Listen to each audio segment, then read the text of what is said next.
veces, en una guerra, lo más aterrador no está afuera del avión, sino dentro. Imagínate estar encerrado en una esfera de plexiglas y acero, colgando del vientre de un bombardero con el vacío a centímetros de tu espalda y el suelo a kilómetros abajo. No tienes espacio para estirar las piernas, no puedes girar el cuello con libertad, y aún así, tu trabajo es mirar hacia la oscuridad, detectar un punto que se acerca y disparar antes de que ese punto te convierta en chatarra. Esa esfera existió, se llamaba Torreta Esférica Sperry, iba montada bajo el B-17 Flying Fortress, y su fama no venía solo por lo icónica que se veía, sino por lo que exigía de quien entraba.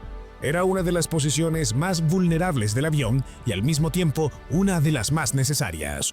Estaba hecha para devolver fuego a los cazas que atacaban desde abajo, donde el bombardero quedaba más expuesto. Para entenderla hay que verla como una máquina y como una trampa.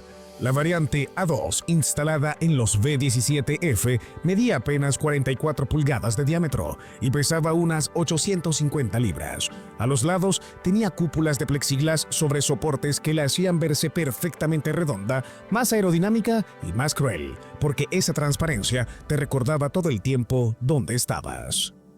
La sección frontal curvada era de acero y guardaba la ventana principal de observación, orientada hacia adelante, además de varios paneles transparentes. La trampilla de entrada era de aluminio fundido y la parte trasera e inferior de la esfera era acero blindado. Ahí apoyaba la espalda el artillero como si el propio blindaje fuera un colchón duro contra el frío. Y frío era poco. La torreta no estaba presurizada ni aislada. En vuelo la temperatura interna podía caer hasta unos menos 50 grados Fahrenheit. Bastaba tocar una superficie interior con piel descubierta para que se pegara como si el metal quisiera arrancarte un pedazo de cuerpo. Por eso el artillero llevaba capas, traje de cuero, botas forradas, guantes o manoplas gruesas y debajo un traje calentado eléctricamente conectado a un receptáculo dentro de la torreta. La esfera se alojaba en un agujero del fuselaje de unas 46,5 pulgadas, con un anillo de muñón y un arnés que tenía todo el avión dándole rigidez. Ese arnés también era el truco para que la energía llegara a una torreta que giraba sin enredar cables. El cableado pasaba por una carcasa y se conectaba mediante escobillas que giraban una alrededor de la otra. Así, la esfera podía moverse sin estrangularse a sí misma. Y aún con toda esa ingeniería, había una regla que lo decía todo. Estaba terminantemente prohibido despegar o aterrizar con el artillero dentro. Los cañones sobresalían demasiado y un error podía convertir la primera maniobra del día en un impacto contra el suelo. Así que, al inicio de la misión, la esfera iba vacía, esperando el momento en que alguien tuviera que bajar ahí, cerrar la escotilla sobre su cabeza y convertirse en el ojo armado del avión. El momento de entrar llegaba cuando el B-17 alcanzaba entre 9 y 10.000 pies, antes de cruzar territorio enemigo. El artillero liberaba el freno junto a la manivela del anillo, desacoplaba el embrague de elevación y giraba la torreta hasta colocarla en vertical, con los cañones apuntando hacia abajo. Solo así la escotilla quedaba expuesta dentro del fuselaje, entonces la abría y descendía. No se sentaba, se encajaba. Los pies iban a los reposapiés a cada lado de la ventana principal, las rodillas dobladas contra el pecho, la espalda apoyada en la placa curva inferior de acero, la cabeza contra la escotilla cerrada. Sus piernas quedaban entre las dos ametralladoras calibre 50, como si su propio cuerpo formara parte del sistema. Primero cerraba la escotilla, luego encendía la torreta desde la caja de interruptores y activaba la mira. Conectaba el traje calefaccionado. Ajustaba la manguera al regulador de oxígeno y comprobaba el manómetro, alrededor de 400 psi. El sistema era independiente porque la torreta giraba constantemente. Una manguera convencional se habría enredado. La botella presurizada iba montada en el arnés y giraba con la esfera. Tenía poco más de 2 horas de suministro. Los selectores de armas permanecían apagados hasta el combate. Era demasiado fácil rozar los gatillos con guantes gruesos. Para cargar las ametralladoras, debía inclinarse hacia adelante y tirar de 2 manijas conectadas por poleas a los conjuntos deslizantes. Desde esa posición fetal no tenía ángulo ni fuerza suficiente para hacerlo de otra manera. Cruzaba los brazos, tiraba con tensión y dejaba las armas listas. Mover la torreta exigía coordinación. Si empujaba las empuñaduras hacia la izquierda, la esfera giraba a la derecha.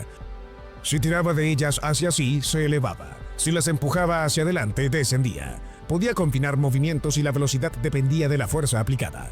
Con energía hidráulica giraba 360 grados en 8 segundos y subía o bajaba 90 grados en 3. Había un seguro. Una leva impedía disparar hacia el arco de las hélices. Si el pasador frontal tocaba la leva, cortaba el circuito de disparo, pero no protegía las puertas abiertas de la bahía de bombas. En pleno bombardeo podía dañar su propio avión. Y en todo ese diseño preciso nadie pensó en lo más humano. No existía sistema para aliviar la vejiga. En un espacio donde apenas podía moverse, quitarse capas era casi imposible. La guerra ahí abajo no era solo contra los cazas enemigos, también era contra el frío, la incomodidad y el tiempo. Cuando el enemigo aparecía, todo se reducía a segundos. El artillero activaba los selectores y las dos M2 calibre 50 cobraban vida. Cada una podía disparar a una velocidad devastadora. En 1943 se intentó usar una trazadora cada 5 balas para facilitar la puntería, pero el resplandor atravesando la óptica anulaba la retícula. Lo que debía ayudar empeoraba el disparo. La práctica se abandonó. La munición estaba dentro de la propia esfera. 2 contenedores en el techo, uno con 445 balas y el otro con 571. Aún así, el combate podía vaciarlos rápidos.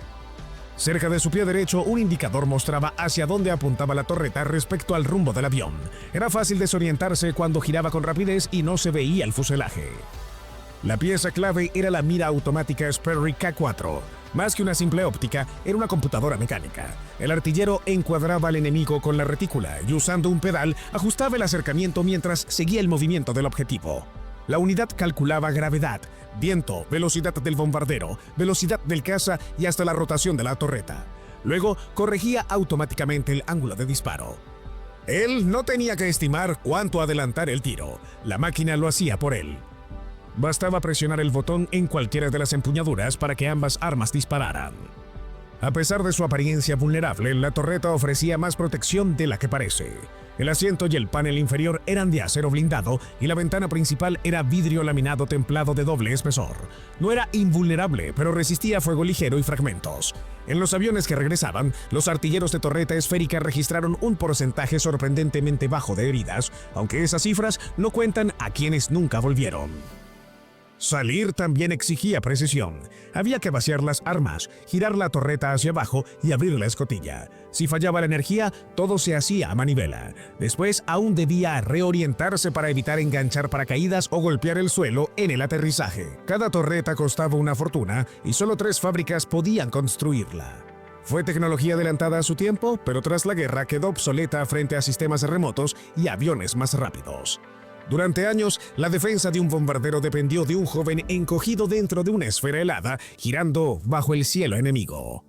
Si esta historia te hizo ver la guerra desde otro ángulo, déjamelo saber en los comentarios. Y si quieres seguir explorando estos rincones olvidados de la historia, suscríbete.